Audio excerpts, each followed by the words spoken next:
Hello, ladies and gentlemen. I'm your host, the Thecpb23, and I'm here with another exciting and the most entertaining and the most controversial and the most brilliant channel on YouTube today for boxing. It is that stepping back, that check, left hook, make you eat the ring post boxing show, brought to you by old ass Nintendo 64 that I found in my garage a couple of days ago. Man, I'm telling you, GoldenEye 007, Mario Kart, my man outside the ropes told reminded me Mario Kart, Pilot Wings, Live 2000, Quarterback Club 97, NBA Hang Time. I can keep going. I can keep going, man. Diddy Kong Racing, blah blah blah. All right, now that I've gotten a commercial for Nintendo 64, here we go. My man DRTED, I don't even know how the hell you pronounce that bull crap, but he dropped a video talking about 10 reasons why Manny Pacquiao will beat Floyd Mayweather. And you know what I'm gonna do? You know, every now and then I go down there and I go through the search engine and I look and see, who's new guys that's on YouTube or just guys that's been around that I haven't really seen. And I look at their videos and I check them out and I subscribe here and there every now and then. But this time, this one stopped me right in my tracks when I was doing it. And my boy D's 218 hit me up on that. He told me, hey, this guy's talking mad crap about Floyd Mayweather. Talking about Manny Pacquiao's going to shut him up and he's going to beat up Floyd. Well, I got a news flash for you, my man.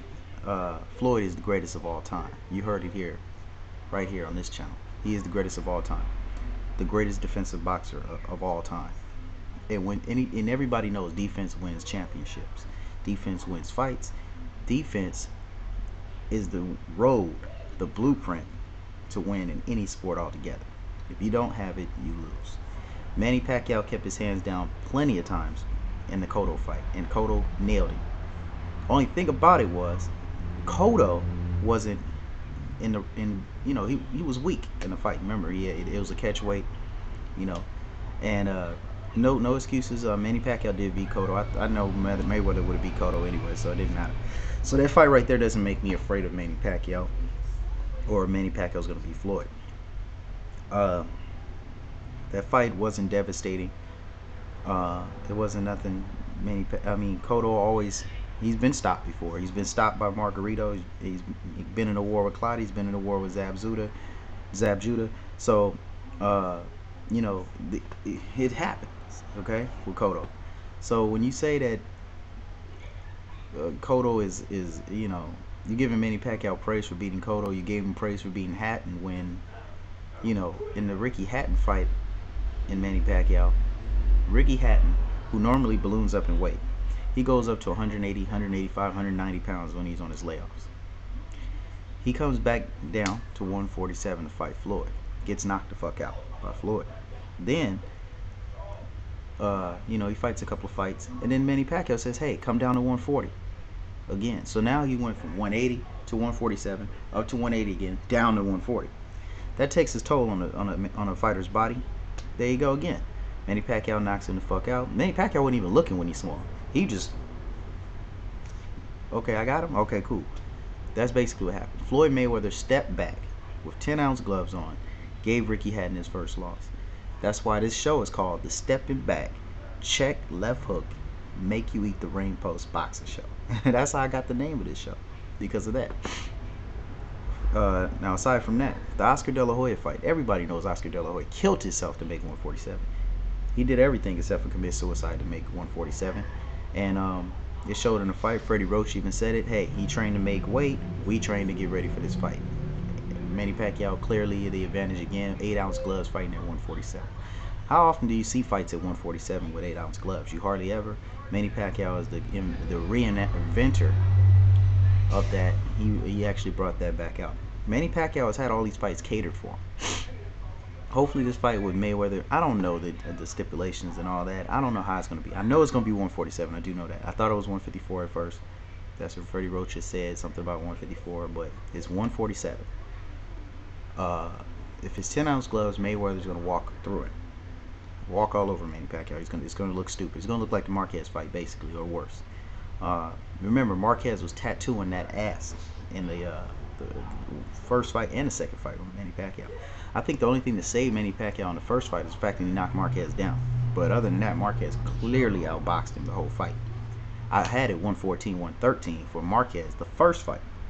The second fight I had, I think it was 114 to 116-112 for Marquez. So I thought Marquez clearly won both fights against Manny Pacquiao. Manny Pacquiao has been exposed. He's been knocked out by mid-going Singzarat, a bum. Nobody's heard of him. Knocked out by Rostigo Terracampo, a bum. Nobody's heard of him. And outboxed by Eric Morales, who is good, but was on the downside of his career. And then, let's not forget, Manny Pacquiao's been dodging black, tactical, African-American fighters his whole career. Tactical, elusive fighters he has never fought as an African-American. You guys say Manny Pacquiao brings all this different stuff to Floyd. No, Floyd has seen guys come at him all day. Castillo, Hatton, De La Hoya, they all came at him head first. We're going to try to run him, put him up against the ropes and try to land punches that way. That hasn't worked in 40 fights just about.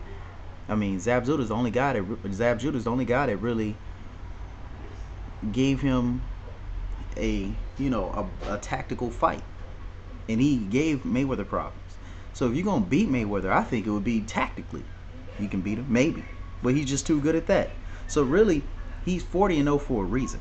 Manny Pacquiao dodged Zaire Rahim, who had beat Manny Pacquiao. Remember, I'm sorry, he didn't beat Manny Pacquiao. He dodged Zaire Rahim. Zaire Rahim had beat Morales.